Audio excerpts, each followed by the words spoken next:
नमस्कार भाइयों, welcome to my channel Peace Spreader. आपका भाई ऋषि ने ब्लॉग के साथ आज का प्रोडक्ट मैं आपके लिए जो लेकर आया वो है सिंगापुर स्टडी वीज़ा। जी हाँ, बिल्कुल सही सुना आपने, सिंगापुर स्टडी वीज़ा वो स्टार्ट कर दिया है गया है। और वर्क वीज़ा भी स्टार्ट हो रहे हैं। एस पास और ई पास के बारे में भी आपको इन्फॉर्मेशन दूंगा, लेकिन नेक्स्ट वीडियो में दूंगा। इस वीडियो में हम जो बात करेंगे वो सिर्फ और सिर्फ सिंगापुर स्टडी वीज़ा की बात करेंगे। एलिजिबिलिटी क्राइटेरिया क्या रहेगी, कितने दिन का प्रोसेस है, क्या फीस रहेगी, क्या प्रोग्राम आपको मिलेगा। ठीक है, तो चलिए वीडियो को शुरू करते हैं। वीडियो शुरू होने से पहले बस एक ही रिक्वेस्ट है, मेरे चैनल को लाइक, सब्सक्राइब और शेयर जरूर कीजिए। Thank you very much.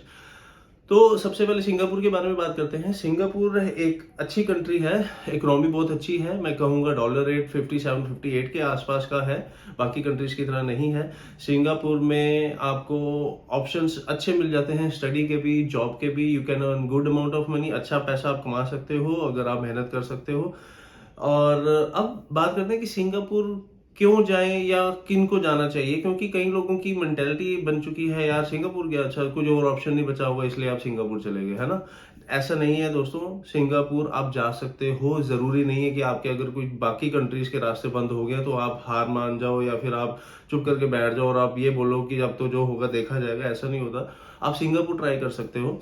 अब सिंगापुर अगर आप जा रहे हो, सबसे पहली बात ये कि इस सिंगापुर में अगर आप जा रहे हो तो आपको जो वीज़ा मिलता है वो आपको 1 साल से ऊपर का वीज़ा मिलता है। यानी जो प्रोग्राम मैं आपको दूंगा, ठीक है, वो प्रोग्राम जो रहेगा 6+8 या 6+6 का रहता है। जी हाँ, जिसमें 6 महीने की स्टडी, 6 या 8 महीने की ओजेटी रहती है, जिसको हम ऑन जॉब ट्रेनिंग बोलते हैं।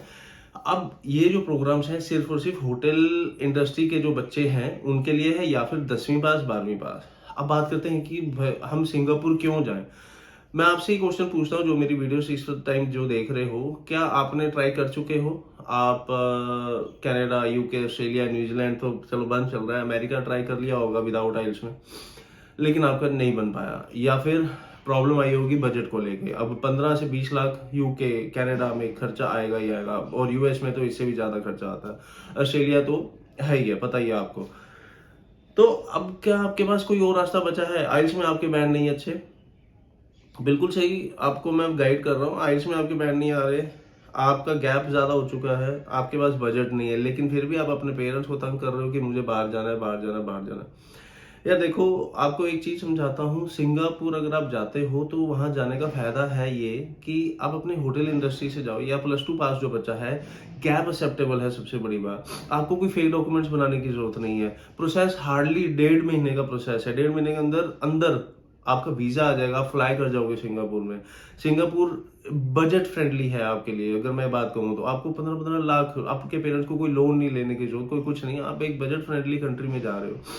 अब आपका प्रोसेस जो, जैसे मैंने बताया कि आप वहाँ पे होटल इंडस्ट्री में अगर आप जाते हो, काम करने वाले इजीली 50 to 75 या 80,000 तक कमा रहे हैं ओवर टाइम करने के बाद। आपकी देखो, आप पैसे कम लगा रहे हो, आप कह रहे हो कि भी मुझे पैसे कमाने भी हैं, तो सिंगापुर बेस्ट है।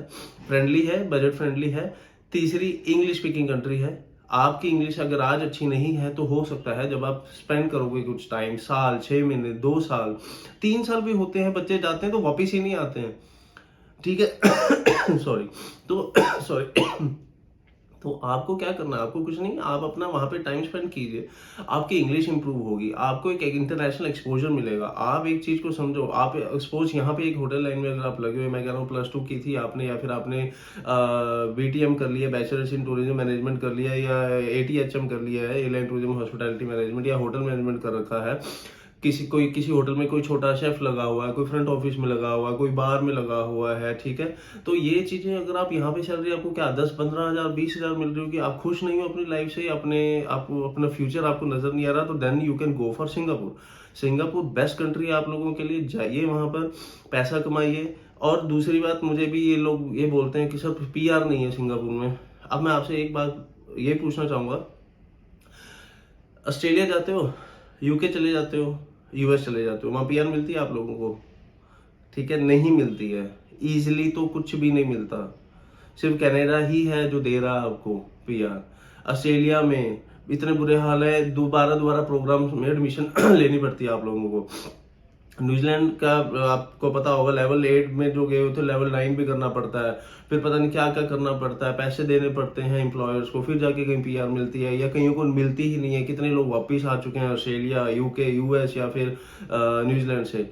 कनाडा मैं मानता हूँ, लेकिन कनाडा के लिए आपके पास पैसे नहीं है, आपके लिए वो बजट फ्रेंडली नहीं है, इसलिए आप क्यों इतनी उस चीज में आप पड़ जाते हो कि यार मुझे बाद में क्या होगा। अरे लेकिन आप अपना जो यहाँ पे जो 2-2, 3-3, 4-4 साल का जो गैप ले आए हो, फ्री बैठे हो यहाँ पर आप लोगों को ये नहीं समझ में आ रही कि सिर्फ आपको बजट में आपका जो आएगा, फीस जाननी है तो फीस के लिए मुझे डीएम कर सकते हो, फीस के लिए मुझे कमेंट सेक्शन में लिख सकते हो, अपना नंबर छोड़ सकते हो या मुझे व्हाट्सएप कर सकते हो 8285018501 पे। तो ये चीजें मैं आपको वही तभी बता रहा हूँ। एक आपका बजट फ्रेंडली हो गया, आपके फीसिस ज्यादा नहीं है, और जो कॉलेजेस में हम डील कर रहे हैं सबसे बड़ी बात, वो सभी के सभी एजू ट्रस्ट से सर्टिफाइड रहते हैं, और कोई भी नए कॉलेज से we are not dealing with any new college. कोई भी नया कॉलेज नहीं है, सब पुराने कॉलेजेस होंगे जिसमें आपको कोई भी प्रॉब्लम नहीं आएगी। अकोमोडेशन का खर्चा लगा के चलो यार 400 से 500 सिंगापुर डॉलर्स में आ जाता है महीने का, विद खाना, ठीक है, विद फूड आपका हो जाएगा। और इसी को आप कन्वर्ट कर सकते हो अपने वर्क परमिट में भी। जब आप निकलते हो, जब आपको देखो आपका एम्प्लॉयर आपको क्यों जॉब देगा, या फिर आप जिस ऑन जॉब ट्रेनिंग जहां भी कर रहे हो, बहुत सारे बच्चे मैंने ऐसे देखे हैं जहां पर ये ट्रेनिंग कर रहे होते हैं वहीं पर उनको जॉब मिल जाती है, जस्ट बिकॉज वो अपनी जॉब के लिए जो होते हैं वो मैं कहूँगा कि भी रिस्पॉन्सिबल होते हैं, ठीक है, और मेच्योर होते हैं इतने कि भी हाँ नहीं यार मुझे यहीं पे जॉब करनी है। लेकिन कई लोग टाइम पास के लिए करते हैं, नहीं नहीं कहीं और देखेंगे, ये काम मैंने नहीं करना, वो लोग ही वापस आते हैं, दूसरे नहीं आते कोई भी वापस, ठीक है। अगर तो आप मेहनत कर सकते हो, आपको पता है यार एक बारी मैंने अब जाना है, तो आप सिंगापुर आपके लिए बहुत बढ़िया कंट्री है। आप $57-58 जो रुपी है वो 57-58 रुपये का है एक सिंगापुर डॉलर, ठीक है। अब बात करते हैं कि यार अब बात करते हैं आपके सामने पाथवे की। कई लोग बोलते हैं कि यार पाथवे प्रोग्राम मिल जाता है यूके या ऑस्ट्रेलिया या कनाडा के लिए। मिलता है, ज़रूर मिलता है, ये बिल्कुल भी झूठ नहीं है, लेकिन इसकी भी कुछ कंडीशंस होती हैं। आपकी अटेंडेंस 85% से ऊपर होना चाहिए, और इंग्लिश का टेस्ट देना ही पड़ेगा आपको। थर्ड चीज, फंड्स दिखाने पड़ते हैं, 15-20 लाख आपके अकाउंट में होने चाहिए। तो ऐसा नहीं है कि लोग नहीं जा पाते हैं, कि भाई ये जमाई बिल्कुल ही फेक प्रोग्राम नहीं होता, जरूर होता है, लेकिन उसकी एलिजिबिलिटी क्राइटेरिया जो होते हैं वो थोड़े से मुश्किल होते हैं। वो बच्चा वही क्लियर कर सकता है जो सही मायने में जो पढ़ने जा रहा है, या फिर वो चाहता है कि हाँ यार मुझे यहाँ से मूव आउट करना है। सिंगापुर आप लोगों के लिए एक पाथवे ही कंट्री है, लेकिन नहीं भी हो पा रहा तो फिर भी आप अपनी आशा मत छोड़ो। आपको जो है सिंगापुर में भी बहुत कुछ मिलेगा, बहुत सारे बच्चे जो हैं, लोग हैं वहाँ पे वेल सेटल्ड हैं, इंग्लिश स्पीकिंग कंट्री है, इंडियंस बहुत ज़्यादा मिलेंगे आपको वहाँ पे, आपके लिए अच्छी कंट्री रहेगी वो, ठीक है। आपसे लोगों से एक ही रिक्वेस्ट करूँगा कि देखो डिसीजन इन दी एंड आप लोगों का ही है। मैं बस ये बोलूँगा, आप उतने ही पैर पसारो जितने आपकी चादर अलाउ करे, ठीक है। उन कंट्रीज के पीछे मत भागो जहाँ पे आपका कुछ नहीं बन रहा। और सबसे बड़ी बात, गैप एक्सेप्टेबल है, 8 साल, 10 साल, 12 साल का जितना मर्जी का गैप हो आपको वीज़ा मिल जाएगा। सेकंड चीज, अगर आप स्पाउस हैं तो मतलब कि आप कपल हो, और यहाँ पे देखो सिंगापुर में कोई स्पाउस वीज़ा का करके कुछ नहीं रहता, जैसे यूके में आप स्पाउस चले जाते हैं साथ में, यहाँ पे आप इंडिविजुअली लगा सकते हो। बहुत ही मिनिमम से चार्जेस हैं, मैंने आपको बोला जो फीस वगैरह जो भी स्ट्रक्चर है उसके लिए आप मुझे डीएम कर सकते हो, और दोनों इंडिविजुअल वीजा लगवा के आप देखो, पर पर्सन अगर 2,000 से या 2500 सिंगापुर डॉलर कमा रहा है तो दोनों आप 5-6 हज़ार सिंगापुर डॉलर बड़े इजीली कमा लोगे। तो कर लो आप 5,000 या 6,000 को मल्टीप्लाई बाय 57 या 58 से मल्टीप्लाई कर लो, कैलकुलेशन आपके सामने ही है, आपको पता चल जाएगा कि भाई how much money you can earn, ठीक है। तो घबराओ मत, सिंगापुर वीजा अप्लाई कीजिए, अपना फ्यूचर देखो। आप लोग अपना सिर्फ एक ही उस पर, मेरे तो यार कनाडा की रिजेक्शन आ गई, मैं तो बस मैं नहीं जाऊंगा आप कहीं भी। मेरे दोस्त बैठे हैं, मेरे दोस्त क्या कहेंगे कि मैं सिंगापुर चला गया। अरे यार आप अपना फ्यूचर देखो, उनके लक या उनका जो है क्वालिफिकेशन हो सकता है आपसे बेटर हो, लेकिन जिनकी नहीं हो पा रही उनसे रिक्वेस्ट करता हूँ सिंगापुर अप्लाई कीजिए वीज़ा, 1.5 महीने के अंदर अपना वीज़ा लीजिए, ठीक है। नेक्स्ट वीडियो में जरूर बनाऊंगा एस पास या ई पास के लिए, तब तक के मेरे चैनल को लाइक, सब्सक्राइब और शेयर जरूर कीजिए। Thank you very much.